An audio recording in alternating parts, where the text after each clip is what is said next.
Donc, étant donné que ces propos sur le détroit d'Ormuz, depuis, ont un petit peu varié entre le Mmh. chaud et le froid, il faut le rouvrir, c'est le boulot des Européens de l'ouvrir, on n'a pas besoin du pétrole du détroit d'Ormuz, mais c'est quand même un problème s'il est fermé.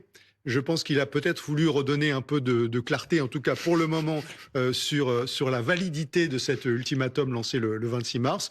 Et donc, il nous dit aujourd'hui que cet ultimatum tient toujours et que le temps s'écoulant, il ne reste plus désormais que 48 heures ou un peu plus avant d'y parvenir.